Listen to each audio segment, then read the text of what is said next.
Hi all அஸ்ஸலாமு அலைக்கும்.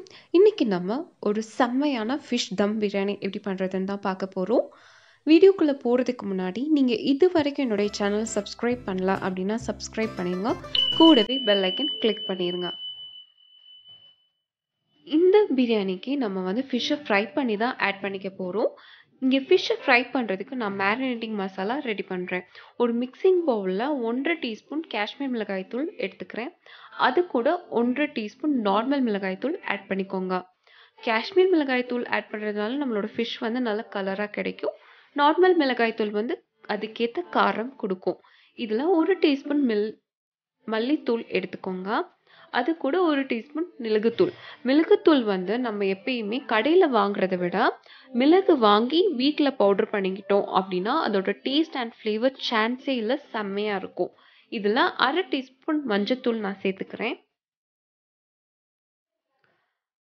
இது வந்து 1 கிலோ ஃபிஷ்க்குள்ள அளவு தான்.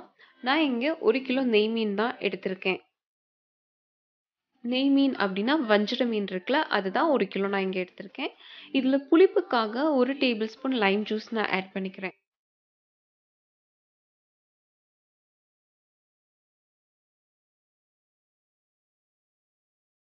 இஞ்சி பூண்டு பேஸ்ட் வந்து 1/2 டீஸ்பூன் நான் ஆட் பண்ணிக்கிறேன்.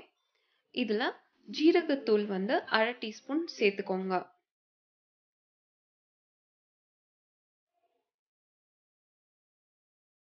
சால்ட் வந்து உங்கள் தேவைக்கேற்று நீங்கள் ஆட் பண்ணிக்கோங்க. நான் இங்கே 1/2 டீஸ்பூன் சால்ட் தான் ஆட் பண்ணியிருக்கேன். நான் இது ஒரு 1/2 hour அப்படி மிக்ஸ் பண்ணி மேரினேட் பண்ணி வைக்க போகிறதுனால சால்ட் கொஞ்சம் அளவாக ஆட் பண்ணிக்கிட்டேன். நீங்கள் உடனே பொரிக்கிறதா இருந்தால் கொஞ்சம் சால்ட் சேர்த்து ஆட் பண்ணிக்கோங்க. இதை நல்லா மிக்ஸ் பண்ணி விட்டுட்டு நம்ம வந்து வாஷ் பண்ணி க்ளீன் பண்ணி எடுத்து வச்சுருந்த ஃபிஷ்ஷை நம்ம இதில் ஆட் பண்ணிக்க போகிறோம். அதுக்கு முன்னாடி நான் இதில் 1 டேபிள் ஸ்பூன் கார்ன்ஃப்ளவர் மாவை ஆட் பண்ணிக்கிறேன். நம்மளோட ஃபிஷ்ஷோட மசாலா வந்து நல்லா பைண்ட் ஆகி வரணும் அப்படிங்கிறதுக்காக தான் நான் இங்கே 1 டேபிள் ஸ்பூன் கார்ன்ஃப்ளவர் மாவை ஆட் பண்ணிக்கிறேன். இது ஆப்ஷனல் தான். இதில் ஒரு 2 டேபிள் ஸ்பூன் தண்ணி விட்டு இதை நல்லா மிக்ஸ் பண்ணிவிட்டு நம்ம வந்து வாஷ் பண்ணி க்ளீன் பண்ணி எடுத்திருந்த ஃபிஷ்ஷை வந்து இதில் நல்லா மிக்ஸ் பண்ணி எடுத்துக்கிறோம். இதை நான் அப்படியே ஒரு 1/2 hour மேரினேட் பண்ண வைக்க போகிறேன். கொஞ்சம் மசாலாலாம் நல்லா பிடிச்சு வரணும் அப்படிங்கிறதுக்காக. இந்த டைம் வந்து நம்ம ரைஸ் ரெடி பண்ணிடலாம். நான் இங்கே ஒரு பெரிய கடாய் எடுத்துக்கிறேன். கடாய் நல்லா சூடாகி வந்த உடனேயே நம்ம ஆயில் ஆட் பண்ணிக்கலாம். நான் இங்கே காடியா ஆயில் தான் ஆட் பண்ணியிருக்கேன். நீங்கள் எந்த ரீஃபைண்ட் ஆயில் வேணாலும் 1/2 கப் ஆட் பண்ணிக்கலாம். அதாவது 125 ml ஆயில் ஆட் பண்ணிக்கோங்க. எண்ணெய் நல்லா சூடாகி வந்த உடனேயே 1/4 கப் முந்திரி பருப்பை நான் இதில் ஆட் பண்ணிக்கிறேன். அதாவது 20 முந்திரி பருப்பு கணக்கு வச்சுக்கோங்க. அந்த முந்திரி பருப்பு நான் இதில் ஆட் பண்ணிக்கிறேன். இதை நல்லா வதக்கிக்கோங்க மீடியம் ஃப்ளேமில் வச்சு. முந்திரி பருப்பு இந்த மாதிரி கோல்டன் ப்ரௌன் கலர் வந்தோடனே அதை ஆயிலேருந்து எடுத்துடலாம். அதே ஆயிலில் 3 பெரிய வெங்காயத்தை இந்த மாதிரி நீளமாக அரிஞ்சு நான் இதில் ஆட் பண்ணிக்கிறேன். 3 பெரிய வெங்காயத்தில் நீங்கள் ஃபுல்லாக ஆட் பண்ண வேணாம். அதில் ஒரு காவாசி எடுத்து வச்சுட்டு பாக்கி எல்லாத்தையும் இதில் ஆட் பண்ணி நல்லா ஃப்ரை பண்ணி எடுத்துக்கோங்க. இந்த மாதிரி டிரான்ஸ்லூசண்டாக வந்தோடனே ஃப்ளேம் நல்லா ஹையில் வச்சுட்டு நம்ம வதக்கி எடுக்க போகிறோம். நம்மளோட ஆனியன் வந்து கோல்டன் ப்ரௌன் கலரில் வரணும். இது கார்னிஷ்காக நம்ம எடுத்து வைக்க போகிறது. நீங்கள் ஒரு டைம் எடுத்து நல்லா ஃப்ரை பண்ணிங்க அப்படின்னா நம்மளோட ஆனியன் வந்து இந்த மாதிரி ஃப்ரை ஆகி கிடைக்கும். இப்போ அதை நம்ம ஆயிலிருந்து ரிமூவ் பண்ணிடலாம். நான் சிம் ஃப்ளேமில் வச்சே தான் இது ஃப்ரை பண்ணி எடுத்துக்கிட்டேன். சிம் டு மீடியமில் வச்சு நீங்கள் ஃப்ரை பண்ணிக்கோங்க. இப்போ அதே ஆயிலில் நான் 2 பே லீஃப் ஆட் பண்ணிக்கிறேன். 2 கிராம்பு, 2 ஏலக்காய், 4 சின்ன பட்டை. ஏற்கனவே நம்ம மாற்றி வச்சுருந்த ஆனியனை நான் இதில் ஆட் பண்ணிக்கிறேன். அது கூட 2 பச்சை மிளகாவை லைட்டாக கீறி விட்டு நான் இதில் சேர்த்துக்கிறேன். இதில் 1/2 டீஸ்பூன் இஞ்சி பூண்டு பேஸ்ட் ஆட் பண்ணிக்கோங்க. இது நல்லா வதங்கணும். நான் இங்கே ஃப்ளேம் வந்து சிம் டு மீடியமில் வச்சே தான் சார்ட் பண்ணிக்கிட்டு இருக்கேன். இப்போ நம்ம ஃபிஷ் ஃப்ரை பண்ணிடலாம். நான் ஒரு எண்ணெய் சட்டியில் கோகனட் ஆயில் தேவையான அளவு ஆட் பண்ணியிருக்கேன். ஷாலோ ஃப்ரை பண்ணுற மாதிரி, அதாவது ஃபிஷ்ஷை நம்ம ஷாலோ ஃப்ரை தான் பண்ண போகிறோம். அதனால் தேவையான அளவு கோகனட் ஆயில் ஆட் பண்ணி நம்மளோட ஃபிஷ்ஷை வந்து ஃப்ரை பண்ணிக்கலாம். நீங்கள் டயட் கான்ஷியஸாக இருக்கீங்க அப்படின்னா நீங்கள் ரீஃபைண்ட் ஆயிலில் கூட ஃப்ரை பண்ணிக்கலாம். நான் வந்து பிரியாணியோட டேஸ்ட் அண்ட் ஃப்ளேவர்ஸ் வந்து கோகனட் ஆயிலில் ஆட் பண்ணால் தான் நம்மளோட Kerala style taste and flavour கிடைக்கும். ஏன்னா மலபார் ஸ்டைலில் தான் நம்ம வந்து தம் பிரியாணி பண்ணிகிட்ருக்கோம். இதனால ஃப்ரை ஆகிற டைம் நம்ம வந்து பிரியாணிக்குள்ளது பார்க்கலாம்.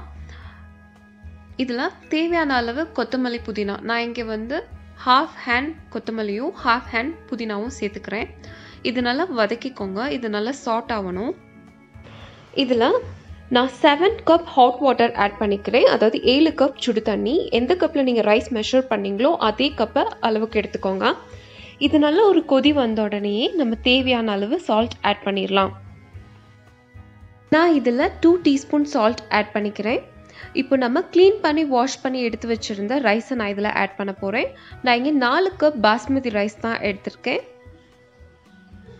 இது நான் வந்து ½ அன் ஹவர் ஏற்கனவே நல்லா சாக் பண்ணி வச்சுருந்தது. இப்போ இதை நல்லா மிக்ஸ் பண்ணி விட்டுட்டு இது நல்லா குக் ஆகட்டும். ஹை ஃப்ளேமில் வச்சே குக் பண்ணிக்கோங்க. இப்போ நம்ம ஃபிஷ் என்ன ஆச்சுன்னு பார்க்கலாம். 4 மினிட்ஸ்க்கு ஒன்ஸ் வந்து நான் ஃபிஷ்ஷை லைட்டாக ட்விஸ்ட் பண்ணி விட்டுருந்தேன். ஒரு 6 மினிட்ல நம்மளோட ஃபிஷ் வந்து நல்லா ஷாலோ ஃப்ரை ஆகி கிடச்சிருச்சு. நீங்கள் பார்த்தீங்கனாலே தெரியும் நம்மளோட ஃபிஷ் வந்து ஷாலோ ஃப்ரை தான் ஆயிருக்கு. நம்ம டீப் ஃப்ரை பண்ணலாம். இதை நம்ம ஆயிலிருந்து எடுத்துடலாம். இதே மாதிரி மீதம் இருக்கிற ஃபிஷ்ஷையும் நம்ம ஃப்ரை பண்ணி எடுத்துக்கலாம்.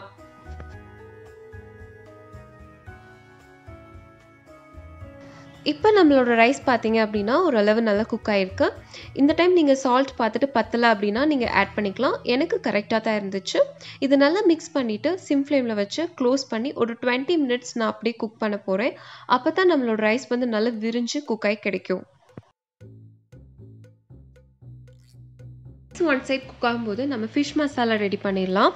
நான் இங்கே ஒரு பேனில் நம்ம ஃபிஷ் ஃப்ரை பண்ணோம்ல அதே கோகனட் ஆயில் தான் எடுத்திருக்கேன். எண்ணெய் நல்லா சூடான உடனேயே 4 சின்ன பட்டை நான் இதில் சேர்த்துக்கிறேன். இதில் 2 பிரியாணி இலையை நம்ம ஆட் பண்ணிக்கிறோம். இதில் கல்பாசம் எந்த ஸ்பைசஸும் நம்ம ஆட் பண்ண போகிறது கிடையாது. ஏன்னா இது வந்து ஃபுல் அண்ட் ஃபுல் ஒரு கேரளா தம் பிரியாணி. மலப்புரம் சைட்லாம் இந்த பிரியாணி வந்து ரொம்ப ஃபேமஸ்ஸு. உங்களுக்கு தமிழ்நாட்டு ஸ்டைல் பிரியாணி வேணும் அப்படின்னா நான் ஏற்கனவே chicken biryani, beef biryani upload பண்ணியிருக்கேன். அதோட லிங்க் வேணால் நான் கீழே டிஸ்கிரிப்ஷன் பாக்ஸில் கொடுக்குறேன், போய் செக் பண்ணிக்கோங்க.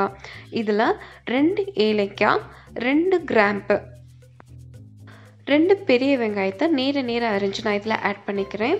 இது நல்லா வதங்கணும். நான் இப்போ ஃப்ளேமை ஹையில் வச்சுட்டே தான் இதை வதக்குறேன்.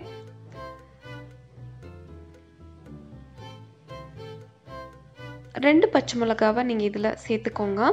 இது நல்லா வதங்கணும். நம்ம ஃபிஷ்ஷோட ஃப்ளேவர்ஸ் கிடைக்கணும் அப்படிங்கிறதுக்காக தான் நான் ஃபிஷ் ஃப்ரை பண்ண எண்ணெயே யூஸ் பண்ணிக்கிட்டேன். இது நல்லா வதங்கினதுக்கு அப்புறமா 3 பெரிய தக்காளியை நல்லா கட் பண்ணி நான் இதில் ஆட் பண்ணிக்கிறேன். தக்காளி நல்லா வதங்கணும். தக்காளி நல்லா வதங்கினதுக்கு அப்புறம் நம்ம மசாலா பவுடர்ஸ் ஆட் பண்ணிக்கலாம். நான் இங்கே 1/2 டீஸ்பூன் கரம் மசாலா பவுடர் சேர்த்துக்கிறேன். அது கூட 1 டீஸ்பூன் பிரியாணி மசாலா ஆட் பண்ணிக்கோங்க. பிரியாணி பவுடர் வந்து நம்ம நார்மலாக எல்லா பிரியாணிக்குமே யூஸ் பண்ணுற பவுடர் தான். கரம் மசாலாவை பற்றி நான் ஏற்கனவே வீடியோவில் சொல்லியிருந்தேன், அதை செக் பண்ணிக்கோங்க. இப்போ ஃப்ளேமை சிம்மில் வச்சுட்டு இது நல்லா வதங்கினதுக்கப்புறமா நம்ம 1 டீஸ்பூன் காஷ்மீர் மிளகாய்த்தூள் சேர்த்துக்கிறேன். அது கூட 1 டீஸ்பூன் மிளகுத்தூள் ஆட் பண்ணிக்கோங்க. இது நல்லா வதக்கணும். ஃப்ளேமை வந்து நான் மீடியமில் வச்சே வதக்குறேன். இப்போ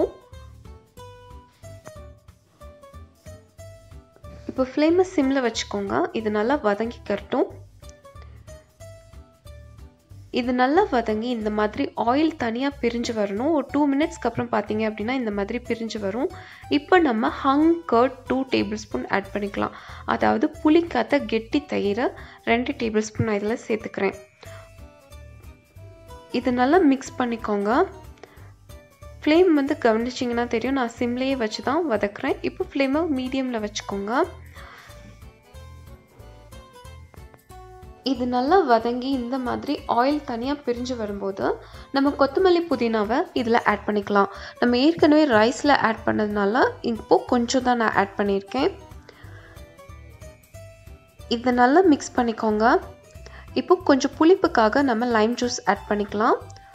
நான் வந்து ஒரு ½ லெமனோட ஜூஸ் தான் நான் இதில் ஆட் பண்ணியிருக்கேன். இப்போ க்ளோஸ் பண்ணி வச்சு ஒரு 5 மினிட்ஸ் குக் பண்ணிக்கோங்க.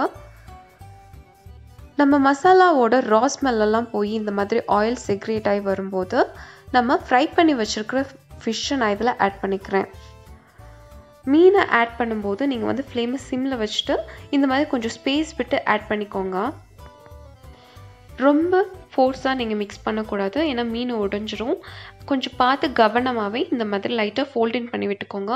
இப்போ க்ளோஸ் பண்ணி வச்சு சிம் ஃப்ளேமில் ஒரு 5 மினிட்ஸ் அது குக் ஆகட்டும்.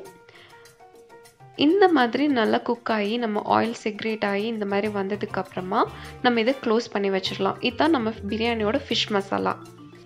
இப்போ நம்ம பிரியாணியை தம் விட போகிறோம். அதுக்கு ஃபர்ஸ்ட் லேயரிங் பண்ணணும்.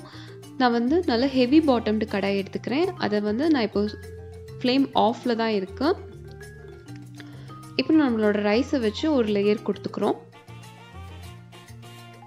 ஏற்கனவே ஃப்ரை பண்ணி வச்ச ஆனியன்ஸையும் கேஷ்நட்டையும் ஆட் பண்ணிக்கலாம். லைம் ஜூஸில் லைட்டாக கலர், இது வந்து ஆப்ஷனல் தான். லைம் ஜூஸில் லைட்டாக உங்களுக்கு எந்த கலர் வேணுமோ அந்த கலர் ஆட் பண்ணி இதை மிக்ஸ் பண்ணி இதில் லைட்டாக இந்த மாதிரி ட்ரிசில் பண்ணி விட்டுக்கோங்க.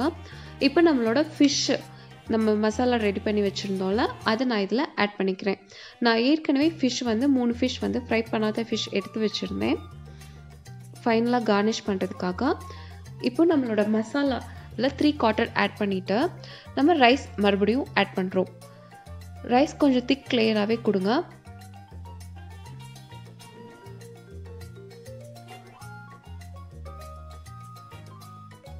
அதே மாதிரி நம்ம ஃப்ரை பண்ணி வச்சுருந்த ஆனியன்ஸும் கேஷ்யூ நட்ஸும் இதில் ஆட் பண்ணிக்கிறோம். மறுபடியும் நம்மளோட ஃபிஷ் மசாலா நம்ம பண்ணி வச்சுருக்கோம்ல, அது வந்து 3ஆக பிரிச்சுக்கோங்க. கீழே, அதுக்கு நடுவில், அதுக்கு மேலே, அந்த மாதிரி நான் 3 லேயராக தான் பண்ணுறேன். இப்போ இதுக்கு மேலே மறுபடியும் நம்மளோட ரைஸ் ஆட் பண்ணிக்கலாம். நான் இந்த லேயர் சென்டர் லேயரில் வந்து நான் கலர் ஆட் பண்ணலாம். கலரும் லைம் ஃப்ளேவரும் ஆட் பண்ணலாம்.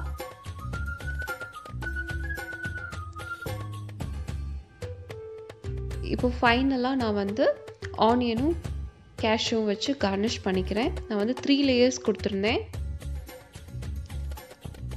இப்போ ஃபைனல் லேயருக்கு வந்து நான் கலர் ஆட் பண்ணியிருக்கேன். அதாவது லாஸ்ட் லேயருக்கும் ஃபைனல் லேயருக்கும் கலர் ஆட் பண்ணியிருக்கேன். சென்டர் லேயரில் வந்து லைமும் கலரும் ஆட் பண்ணலாம். இப்போ ஃப்ளேமை சிம்மில் வச்சுட்டு இதை வந்து ஒரு 10 மினிட்ஸ் நீங்கள் அப்படியே விட்டுருங்க தம் வர்றதுக்கு. தம் விட்டதுக்கப்புறம் நம்மளோட ரைஸ் வந்து இங்கே செம்ம டேஸ்டான கேரளா ஃபிஷ் தம் பிரியாணி இங்கே ரெடி ஆயிடுச்சு. இந்த வீடியோ உங்களுக்கு பிடிச்சிருந்துச்சு அப்படின்னா லைக் பண்ணுங்கள், கமெண்ட் பண்ணுங்கள், ஷேர் பண்ணுங்கள். தேங்க்ஸ் ஃபார் வாட்சிங்.